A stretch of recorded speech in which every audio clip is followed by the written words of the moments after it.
Bonjour chers élèves de première ES2 et de terminale littéraire. Je vous propose aujourd'hui deux outils qui nous permettront de communiquer et de faciliter vos révisions dans l'optique du baccalauréat. Le premier outil est une plateforme de travail collaborative en ligne, accessible depuis un ordinateur, une tablette ou un téléphone.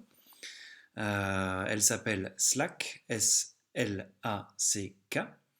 Soit elle est accessible dans un moteur de recherche sur Internet, soit vous téléchargez l'application sur Google Play ou si vous avez un Mac, vous pouvez aussi télécharger cette application.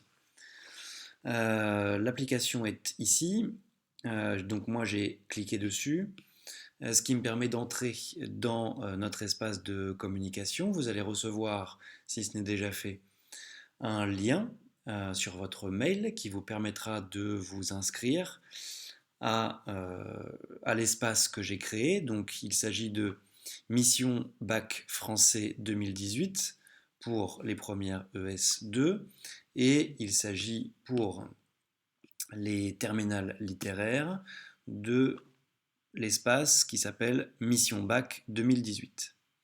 Lorsque vous entrez sur cet espace, donc vous créez un mot de passe en cliquant sur le lien. Donc on vous demande de créer un mot de passe, vous mettez une adresse mail et ensuite vous arrivez sur cette plateforme.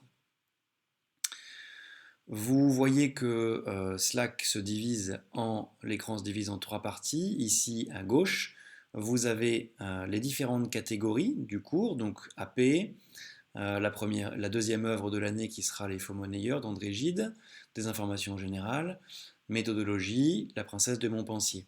En ce qui concerne les premières ES2, vous avez les différentes catégories, les différents chapitres du cours durant l'année, l'argumentation, le roman, le théâtre, la poésie, et puis différents onglets, différents hashtags qui concernent les épreuves à l'écrit du baccalauréat, la dissertation, l'invention, le corpus et l'oral.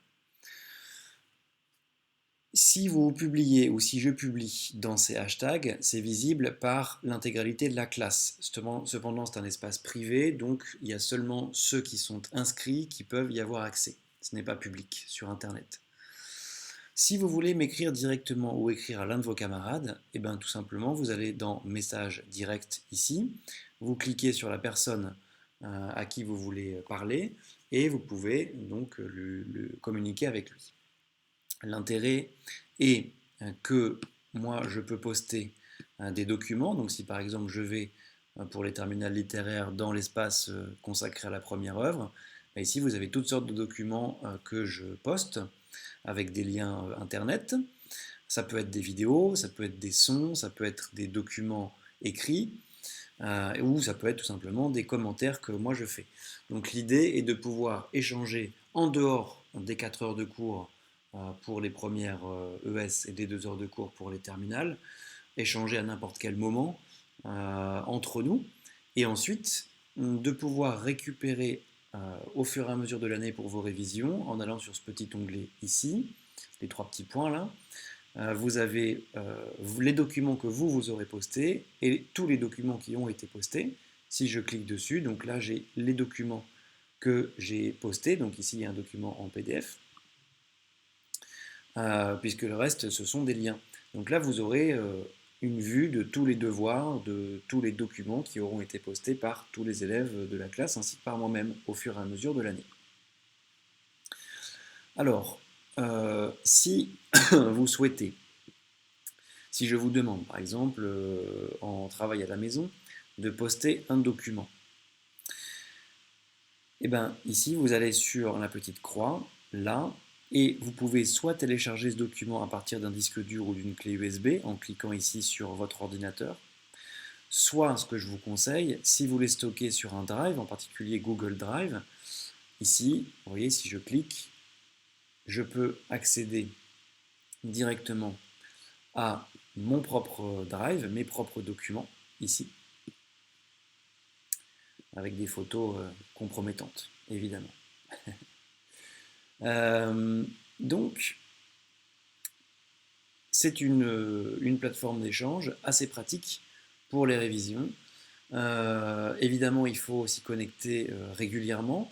Sur Pronote, je mets aussi le lien vers cette plateforme. Je mets les devoirs sur Pronote, mais pas mal de devoirs à la maison seront à rendre sur cette plateforme, que ce soit à l'oral ou à l'écrit. Vous pouvez commenter, vous pouvez télécharger. Euh, donc ça me paraît relativement intéressant en termes d'échange entre nous et entre vous.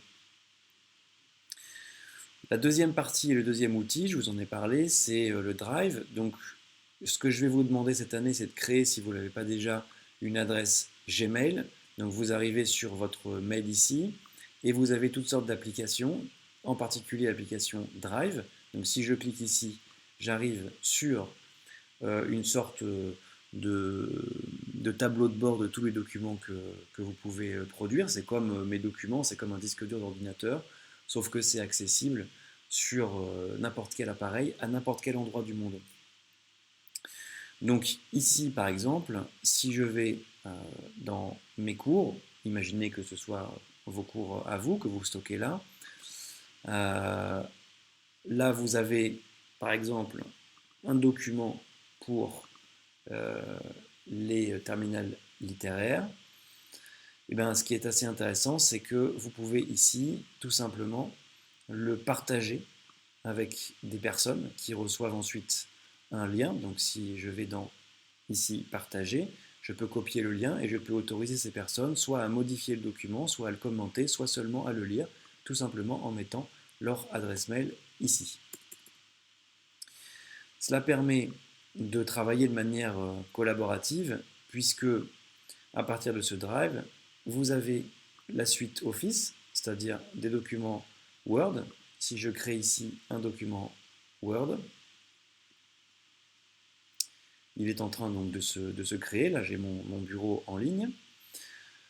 Donc là, je vais sur la croix rouge. Ici, je crée un nouveau document. Donc vous voyez, c'est la même barre que dans Word. Ici, je peux marquer ce que je veux. Ensuite, je peux le commenter. Je peux le partager. Donc je donne un nom à mon document, je l'ai enregistré, et là de la même manière, je peux le partager avec n'importe qui. Et une fois que la personne a reçu le lien, elle peut elle-même intervenir.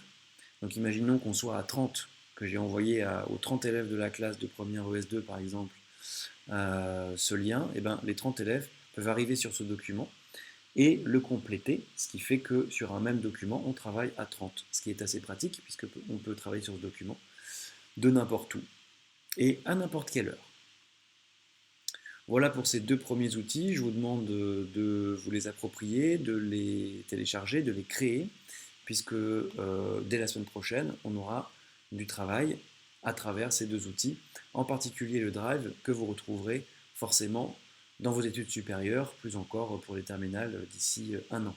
Ça me paraît indispensable de les maîtriser dans votre formation au lycée Pierre Mendès France. Voilà, bon courage et à très bientôt en classe.